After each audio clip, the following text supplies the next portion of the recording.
Chapter 7. The Wam-Jimhine Horse of Dream Park. They went through the closest door on the left. To neither's surprise, it was another kitchen, but more of a cafe's than a restaurant's. For one, it was much narrower than the other one, and secondly, the cooking bots were smaller models. The building shook. Enemy gunfire pressed unrelenting.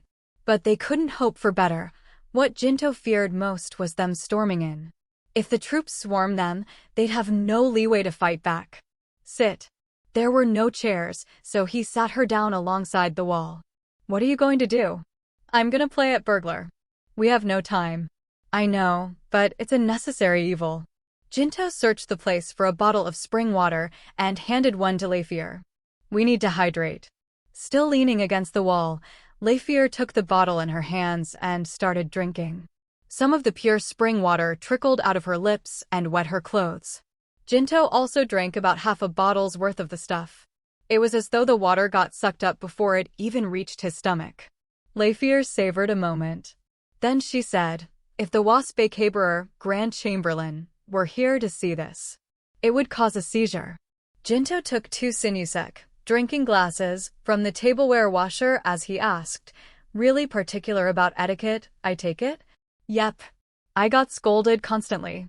However, seeing as I'm able to conduct myself with the utmost grace in a space-time that demands it, I think the Chamberlains wouldn't fret too much.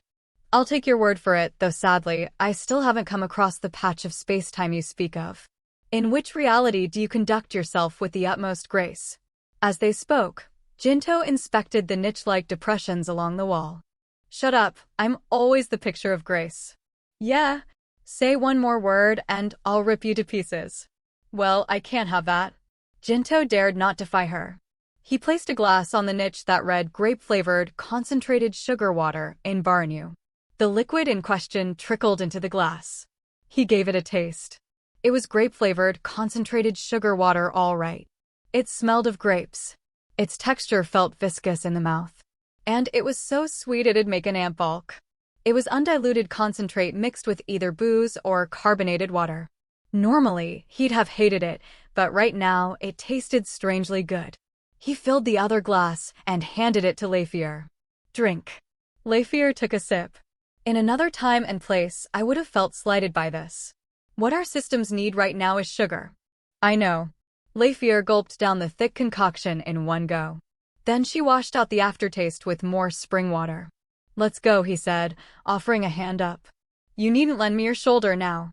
The sugar has had its effect.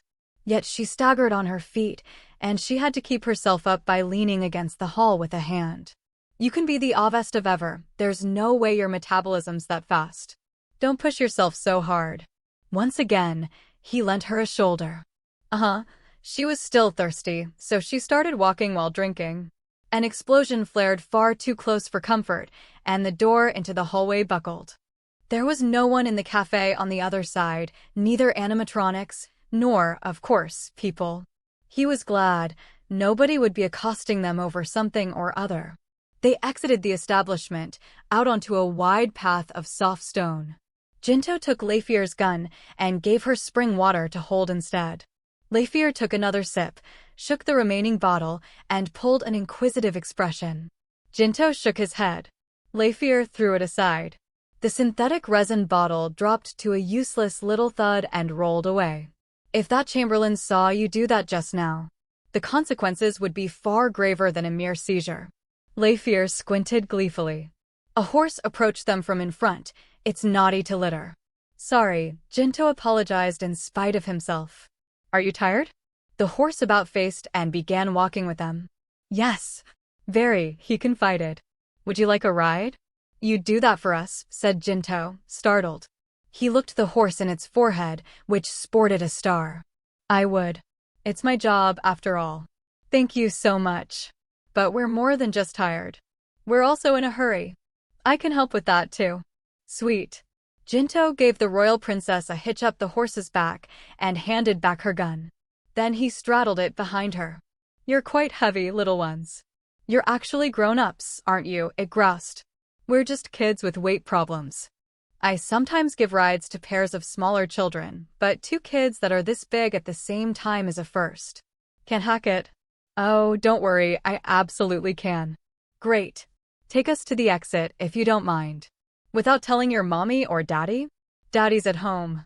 For us both. He had no idea how many hundreds of light years away the imperial capital Lokvakar and the Kingdom of Hyde were, but he spoke not but the truth. Then we're off. It broke into a trot. Leifir held onto its neck, while Jinto grabbed the reins. The horse's speed was on par with the dead sprinting humans, so they could probably gain quite some distance. The building they'd hid inside was extensive, but soon its edge came into view. Leifir straightened her gun arm. They arrived in close proximity to the building. 10 or so soldiers were lying in wait, but it appeared the sight of the two cavaliers took them by surprise. They were a second slow to react. Invisible beams of light promptly burst from her muzzle. In the blink of an eye, they passed through a narrow gap, and a similar building obstructed them on the right-hand side. Can you pick up the pace a bit? Jinto asked their steed. It'd be no trouble for me, but it'd be dicey for you. We'll be fine, trust us. If you say so. Tell me if you ever think it's unsafe. With that, the horse sped up to about 500 ustag per hour. Unsafe was right. Unlike a hovercar or a connecting vessel, a horseback ride came with a great share of shaking. Jinto stuck his feet into the stirrups and struggled to stay mounted. Jinto, you'd best lean back, said Leifir. He gripped the reins for dear life and bent backward. He could swear he felt the laser graze past his chin. Upside-down soldiers started firing at them from an upside-down world, shooting blindly from their cover behind buildings. His chest felt constricted. He could do nothing but hold on, and that powerlessness redoubled his terror. Leifir's phaser gouged at the corners of the buildings and took out enemy troops. They passed by yet more buildings, and since the enemy fire died down, Jinto exerted himself and sat back up. A hemispherical facility greeted their eyes. The horse ran past it and turned right. Not there. Jinto panicked. There were soldiers to the right. And while they were considerably far away, he had to suppose they were well within shooting range. How come? I'm taking a shortcut, the horse objected. Just not there. While he bickered with the horse, one appeared from behind the hemisphere. The space was akin to a plaza, with a fountain at its center, and surrounded by facilities of various shapes and configurations. To their right was a 3-story town of pink coral, with an avenue as straight as an arrow. Meanwhile, soldiers lined up far down their current avenue, sending bullets their way all at once. Leifir herself had already started shooting. Jinto extended his own right arm.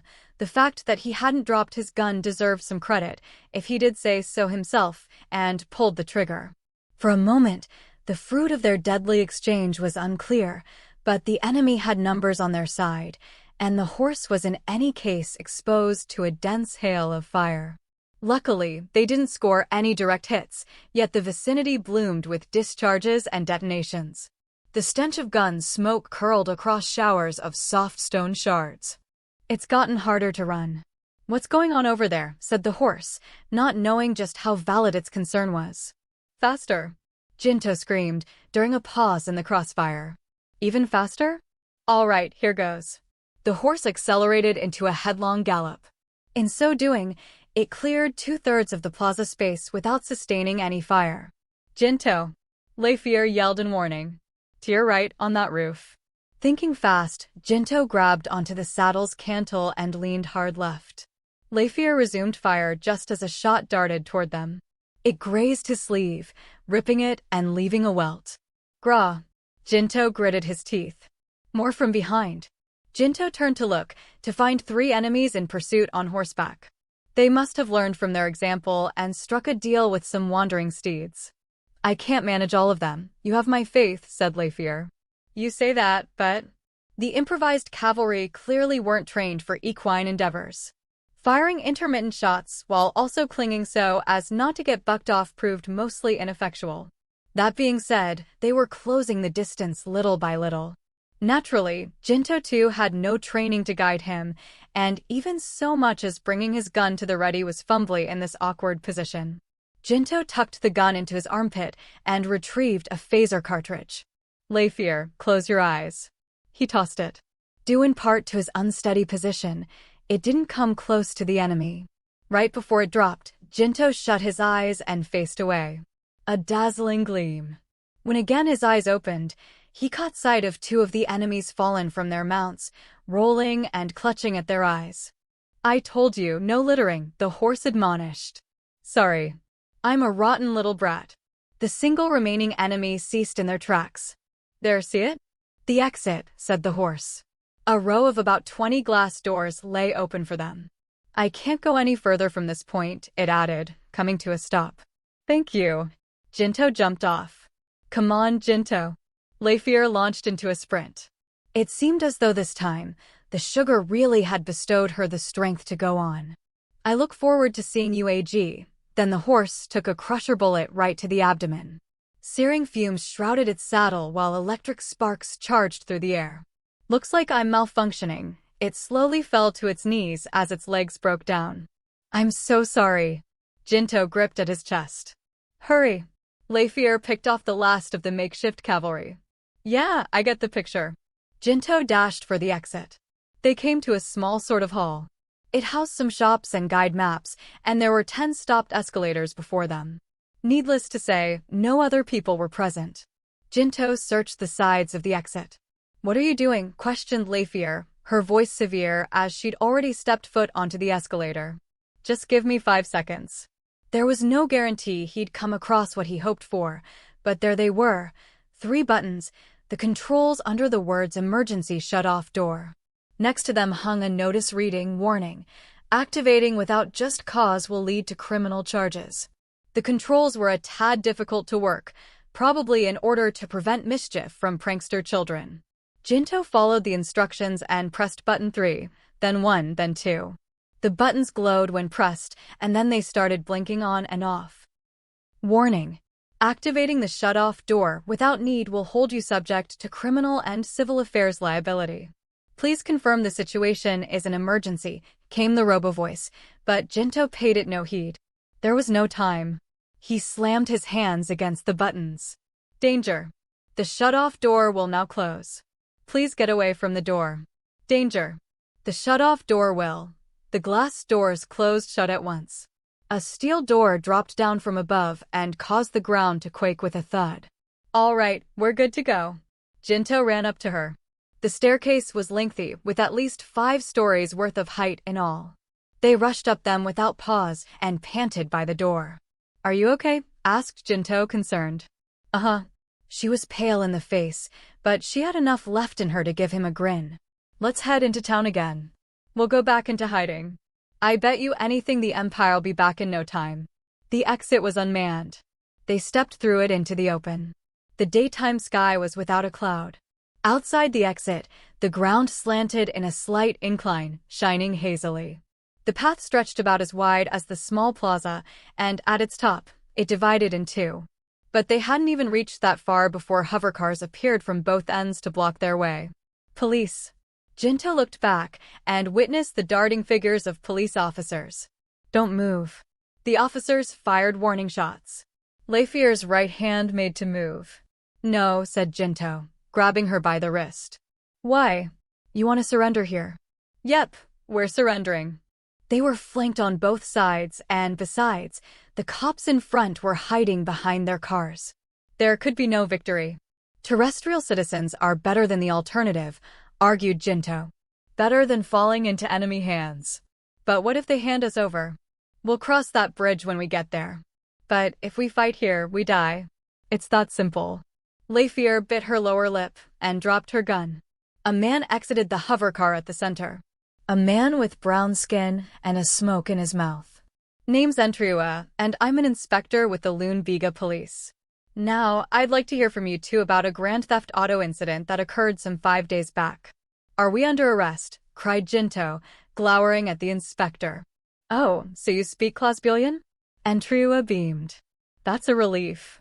Haven't studied Baranu since school, so I'm pleased as punch you and I can have a chat in Clasbilian.